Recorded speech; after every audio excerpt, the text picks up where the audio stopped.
Welcome to our YouTube channel साथी र आज हामी यस भिडियोमा समसामयिक ज्ञान र हालैको करेन्ट अफेयर रहेको छ 2080 को त्यो हामी यस भिडियोमा लिएर उपस्थित भएका छौं। भिडियो अन्तसम्म अवश्य हेर्नु होला, भिडियो मन पर लाइक पनि गरिदिनु होला, साथै राम्रोसँग टिप्पणी गर्नुहुन्छ तपाईले भविष्यका हरेक किसिमको लोकसभा एक्जाम र जुन हालमा आइरहेको छ नायब सेवक एक्जाम त्यसमा पनि एकदमै काम लाग्ने ज्ञान रहेको छ। लागौं हामी आजको विषयवस्तुतर्फ।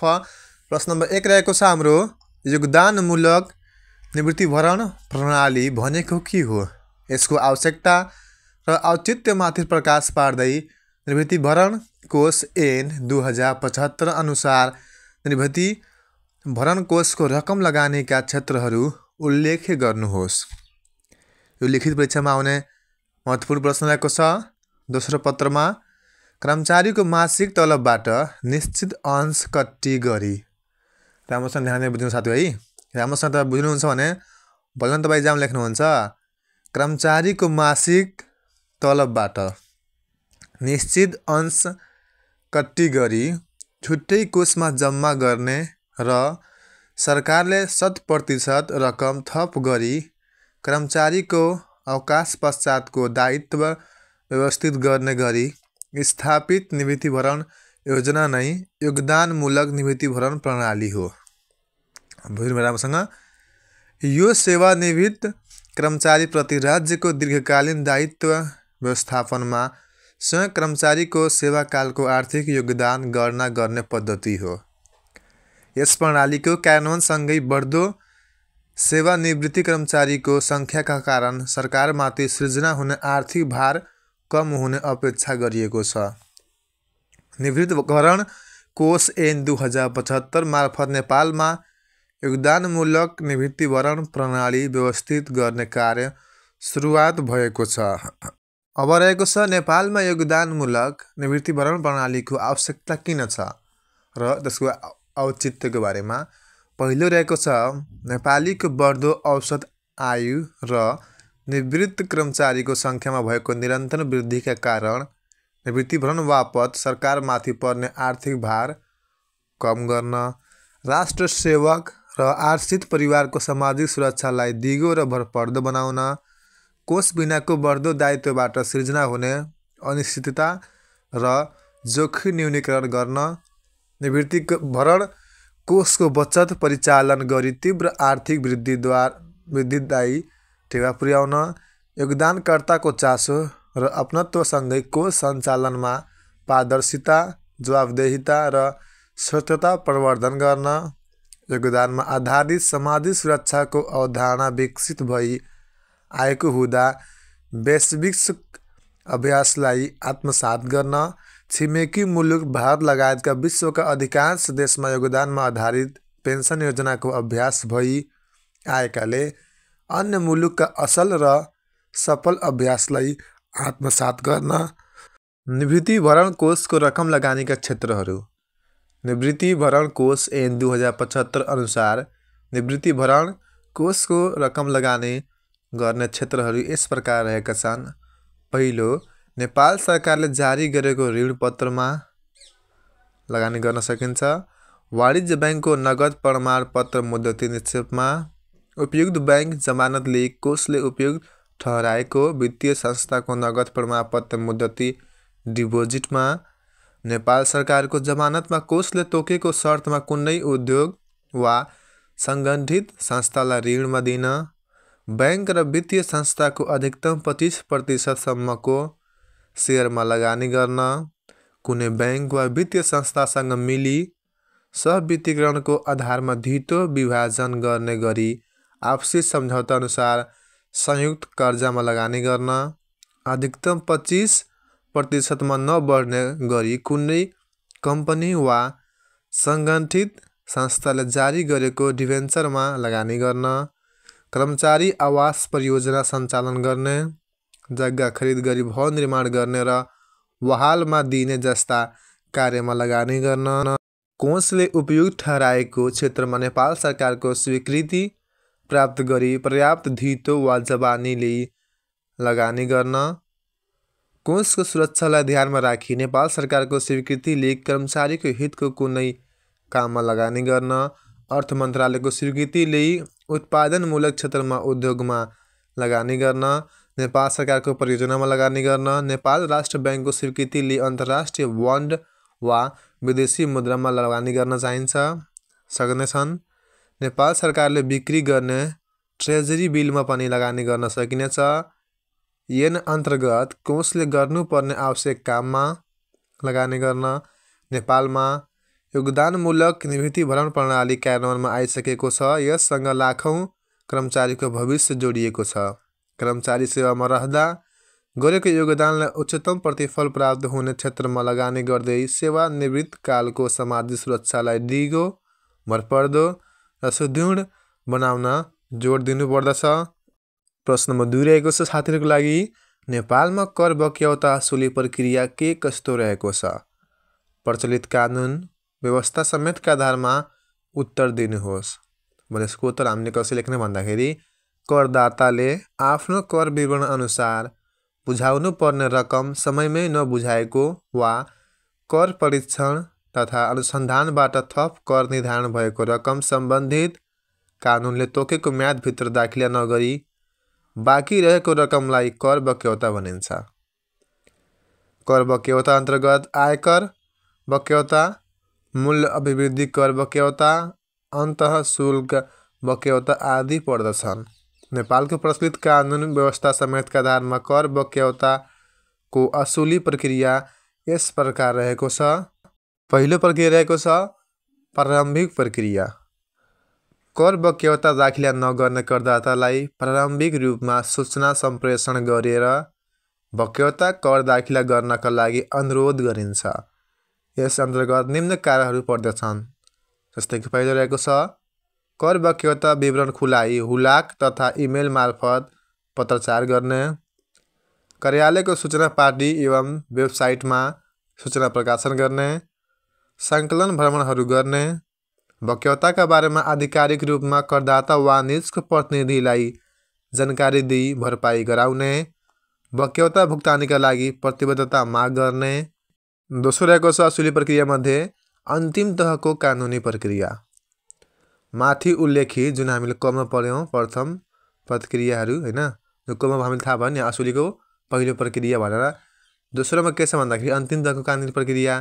यसमा के हुन्छ भन्दाखेरि माथि उल्लेखित जुन हामीले अघि जुन पढ्यौँ क नम्बरमा त्यो भनेको है प्रारम्भिक प्रक्रियाबाट बक्यौता नबुझाएमा आवश्यकता अनुसार निम्न अनुसारका कानुनी कारबाही गरी बक्यौता असुली गरिन्छ। जस्तै कि आयात निर्यात तथा खरिद बिक्री कारोबार रोक्का गर्न लेखी पठाउने, सम्पत्ति खोजी गरी रोक्का गर्ने, त्यस्तो सम्पत्ति उपर दाबी कायम गर्ने तथा लिलाम गर्ने, मौजुदातमा रहेको वस्तु लिलाम गर्ने, बैंक तथा वित्तीय संस्थामा भएको करदाताको रकमबाट कट्टा गर्न लगाउने, नेपाल सरकार वा नेपाल सरकारको स्वामित्व भएको कुनै सङ्गठित संस्था वा स्थानीय तहहरूबाट करदाताले पाउने रकम भए कट्टा गर्न लगाउने, यात्रा अनुमति रोक्का राखी नेपाल बाहिर जान रोक लगाउने, निकायको हकमा अधिकृत कर्मचारीलाई जिम्मेवार बनाउने, आयकर ऐनको दफा 107 अनुसार प्रापकबाट कर वसुली गर्ने, आयकर ऐनको दफा 108 अनुसार रकम बुझाउनु पर्ने व्यक्तिबाट कर असुल गर्ने, कुनै तेस्रो व्यक्तिले करदातालाई तिर्नुपर्ने रकम दाबी गर्ने, गैर बासिन्दा व्यक्तिको हकमा एजेन्टबाट असुल उपर गर्ने, संयुक्त उपक्रमको हकमा संयुक्त वा छुट्टा छुट्टै रूपमा जिम्मेवार बनाउने, जिल्ला अदालतमा मुद्दा चलाउने, करदाताले समयमा कर दायित्व भुक्तान नगर्दा समयमा राजस्व प्राप्त नहुनुका साथै करदातालाई ब्याज तथा शुल्कका कारण अतिरिक्त वित्तीय भार भई पर्न गई तनाव सृजना हुन्छ। यसबाट वित्तीय जोखिमको खतरा पनि बढ्दै जान्छ। तसर्थ कर बक्यौता असुलीका लागि कर कार्यालय र करदाता संवेदनशील हुनु पर्दछ। यसको हामीले यसरी राम्रोसँग मिलाएर निष्कर्ष लेख्न सकिन्छ। प्रश्न नम्बर 3 रहेको छ एकदमै महत्त्वपूर्ण छ, टिप्पणी गर्न साथीहरू। किनभने यसको प्रश्न हेर्नु कति ठुलो छ हैन, प्रश्न नम्बर 3 को प्रश्नै कति ठुलो छ, त्यसै कारणले गर्दा यो नै महत्त्वपूर्ण छ, टिप्पणी गर्नुहोला। आर्थिक कूटनीतिलाई कुशलतापूर्वक सञ्चालन गरी मुलुकले आर्थिक समृद्धि हासिल गर्न सक्ने अवस्था रहँदै पनि नेपालले आर्थिक कूटनीति सञ्चालनबाट आशातीत लाभ लिन सकेको देखिँदैन। यस सन्दर्भमा विदेशी लगानी वृद्धि तथा निर्यात प्रवर्धनको माध्यमबाट आर्थिक समृद्धि हासिल गर्न मुलुकको आर्थिक कूटनीति सञ्चालनलाई कसरी प्रभावकारी बनाउन सकिएला? आफ्नो विचार राख्नुहोस्। यो तपाईँको विचार सोधेको छ है साथीहरू, यो महत्त्वपूर्ण छ। प्रश्न बुझ्नु भएन भने राम्रोसँग फेरि प्रश्नलाई के त रिपिट गर्न सक्नुहुन्छ भिडियो पज गरेर। यसको उत्तर हामी के लेख्ने भन्दाखेरि मुलुकको आर्थिक हित प्रवर्धन गर्न द्विपक्षीय, क्षेत्रीय वा बहुपक्षीय तहमा हुने सम्पर्क, संवाद तथा साझेदारीको विस्तार नै आर्थिक कूटनीति हो। परराष्ट्र नीतिको कार्यान्वयनमा मुलुकको आर्थिक हितलाई केन्द्रमा राखेर सञ्चालन गरिने सबै क्रियाकलाप आर्थिक कूटनीति अन्तर्गत पर्दछन्। आर्थिक कूटनीतिको सफल कार्यान्वयनका लागि स्पष्ट रणनीति, नीतिगत निरन्तरता, पर्याप्त स्रोत साधन, क्षमतावान जनशक्ति, निकायगत समन्वय आदिको आवश्यकता पर्दछ।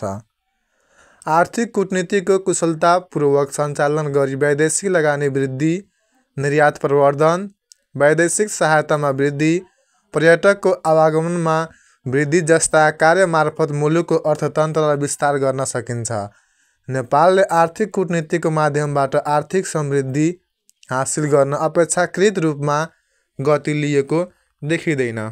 आर्थिक कूटनीतिको प्रभावकारिताका लागि सुधारका उपायहरू।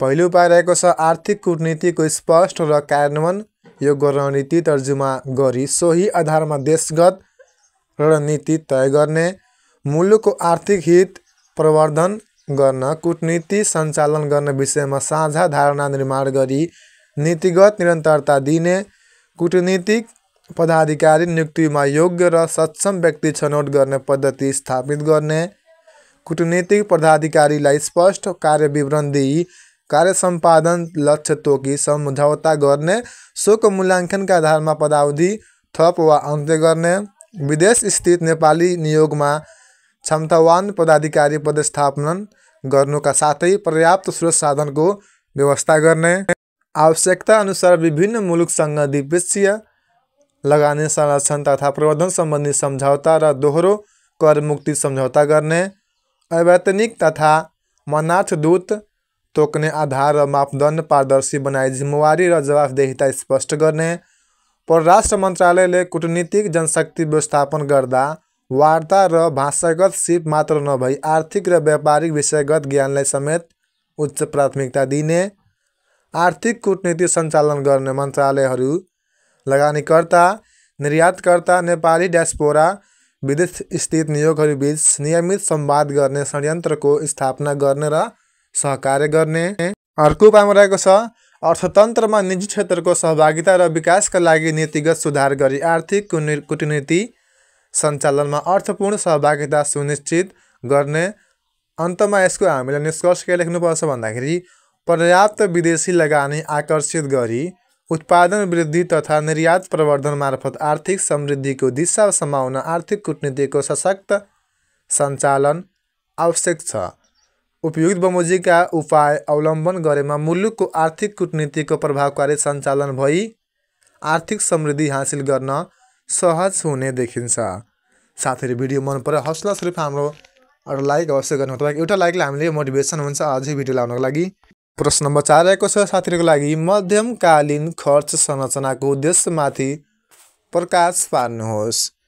यसको उत्तर रहेको छ सीमित स्रोत साधनलाई सरकार सञ्चालन, सेवा प्रवाह र विकास प्रक्रियामा आदर्शतम उपयोग हुने गरी बाँडफाँड गर्ने त्रिवर्षीय चक्रीय योजना नै मध्यमकालीन खर्च संरचना हो।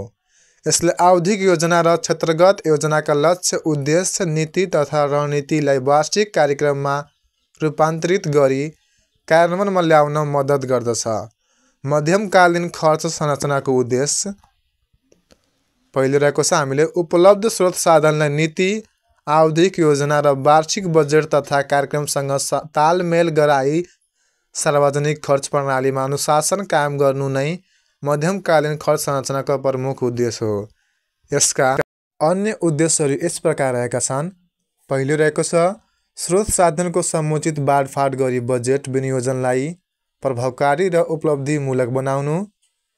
दोस्रो, आयोजनाहरूको प्राथमिकीकरण गरी प्राथमिकता प्राप्त क्षेत्रका आयोजनामा स्रोत साधन तथा बजेट सुनिश्चित गर्नु, सीमित स्रोत र असीमित आवश्यकता बीचको खाडललाई समुचित सम्बोधन गर्न खर्चको प्राथमिकीकरण गर्नु, स्रोत साधनको अनुमान र विनियोजनमा दिशानिर्देशन गर्नु, मध्यम अवधिको आन्तरिक र बाह्य स्रोतको वास्तविक अनुमान गरी बजेट खाका तर्जुमा गर्नु, सरकारको बजेट अनुमानलाई यथार्थपरक बनाउनु, सार्वजनिक खर्चलाई व्यवस्थित र प्रभावकारी बनाई अपेक्षित प्रतिफल सुनिश्चित गर्नु, कार्यान्वयनमा संलग्न निकायको भूमिका र जिम्मेवारी स्पष्ट पार्नु, बहुवर्षीय रूपमा हुने आयोजना कार्यान्वयन र खरिद व्यवस्थापनलाई सहयोग गर्नु।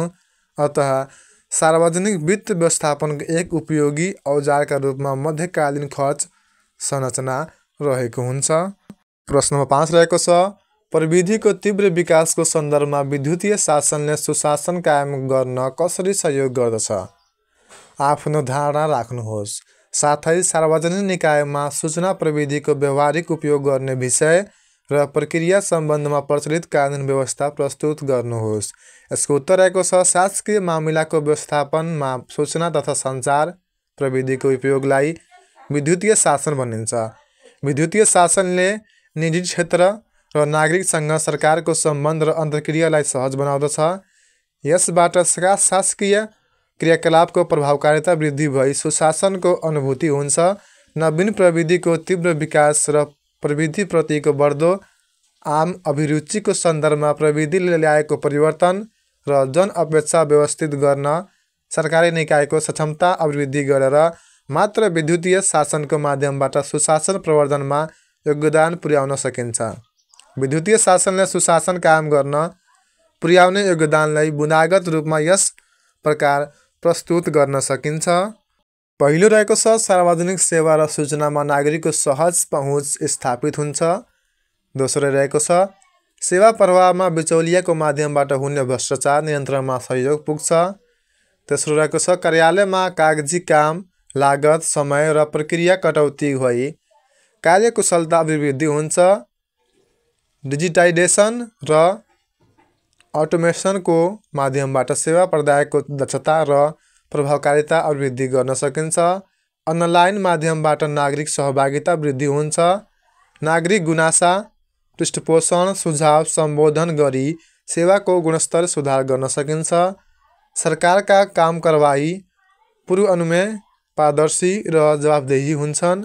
सेवा प्रवाहमा नातावाद, कृपावाद, भनसुन जस्ता विकृति अन्त्य भई विधिको शासन सबल हुन्छ। सरकार, व्यवसायी, ग्यासेस र नागरिकसँगको सञ्चार र अन्तर्क्रिया प्रभावकारी हुन्छ। नेपालमा सुशासन ऐन तथा नियमावलीले सरकारी निकायमा सूचना प्रविधिको प्रयोग सम्बन्धमा निम्न व्यवस्था गरेको पाइन्छ। पहिलो व्यवस्था रहेको छ, आफूसँग सम्बन्धित सूचना तथ्याङ्कलाई यथासम्भव कम्प्युटरमा व्यवस्थित रूपमा राख्ने। दोस्रो रहेको छ, व्यवस्थामध्ये कार्यालयको वेब पेज निर्माण गरी नागरिक वडापत्र कार्य सञ्चालनसँग सम्बन्धित कार्यविधि, फारम तथा प्रकाशन लगायतका सूचनाहरू आधाउधिक गरी राख्ने। वेब पेजमा राखेका फारमलाई सेवा प्रवाहको सम्बन्धमा मान्यता दिने। सूचना प्रविधिको जनचेतना बढाउन प्रचार प्रसार एवं अन्तर्क्रिया गर्ने। सूचना प्रविधिको प्रयोगका लागि जनशक्ति विकासका कार्य गर्ने। सूचना प्रविधिको प्रयोगबाट नीति निर्माण, सेवा वितरण, सुरक्षा प्रबन्ध र सुप्रेक्षणका कार्यहरू छिटो, छरितो र प्रभावकारी बनाउने। सूचना प्रविधिको माध्यमबाट पृष्ठपोषणले सेवा प्रवाहमा सुधार र गुनासो व्यवस्थापन गर्ने। शासकीय सुधार एकाइले सूचना प्रविधिको बहुउपयोगका क्षेत्र पहिचान गर्ने। सूचना प्रविधिको प्रयोगबाट कार्य सम्पादनमा प्रभावकारिता र मितव्ययिता ल्याएको आधारमा सरकारले कुनै विभाग, सरकारी निकाय, कार्यालय वा कर्मचारीलाई पुरस्कृत गर्न सक्ने। सूचना प्रविधिको क्षेत्रमा विकसित नवीनतम प्रविधिले विद्युतीय शासनको स्वरूपमा परिवर्तन ल्याइदिएको छ। कृत्रिम बौद्धिकता, ब्लकचेन प्रविधि, क्लाउड कम्प्युटिङ, 5G प्रविधि जस्ता नवीन प्रविधिको विकाससँग देखा परेका चुनौती र अवसरको व्यवस्थापनमा सरकारी निकायहरू कति सक्षम हुन सक्दछन् भन्नेमा विद्युतीय शासनको भविष्य जोडिएको छ।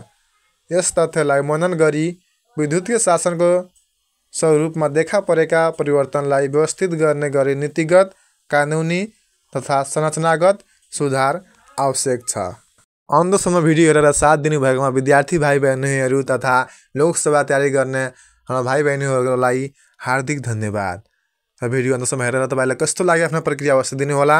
भिडियो मन परे लाइक गरिदिनु होला र आफ्नो साथीभाइहरूसँग अवश्य नै सेयर गर्नुहुने अपेक्षा राखिएको छ, ताकि तपाईँ अरूलाई सेयर गर्नुहुन्छ भने तपाईँको आफ्नै ज्ञान बाँडिन्छ। भिडियो मन परे एउटा हौसला स्वरूप लाइक गर्नु होला। तपाईँको एउटा लाइकले हामीलाई मोटिभेसन हुन्छ कि हामीले ताकि तपाईँको लोकसभाको तयारीको लागि अनेकौँ भिडियोहरू ल्याएर तपाईँ समक्ष पुर्याउनु नै छ। साथै तपाईँहरूलाई यदि अन्य टपिकमा भिडियो आवश्यक रहेको खण्डमा तपाईँहरूले त्यस टपिकको नाम हाम्रो यस भिडियोको कमेन्ट सेक्सनमा छोड्न सक्नुहुन्छ र हामीले आजदेखि बिगर सेकेन्ड इयरको हरेक सब्जेक्टको हामीले text book, tube solution, model question पेपरहरू हामीले चाँडै नै यस मोहन एजुकेसन हब च्यानल र मोहन एजुकेसन फाउन्डेसन युट्युब च्यानलमा हामीले पब्लिस गर्नेछौँ। यदि तपाईँले हाम्रो च्यानल सब्सक्राइब गर्नुभएको छैन कृपया सब्सक्राइब गरेर बेल आइकन अवश्य थिच्नुहोला, ताकि कुनै पनि भिडियो हामीले हाल्ने बित्तिकै तपाईँ मिस नगर्नुहोस्। टाइममै तपाईँलाई तपाईँको तयारीमा सहयोग पर्ने भिडियोहरू हेर्न सक्नुहुनेछ।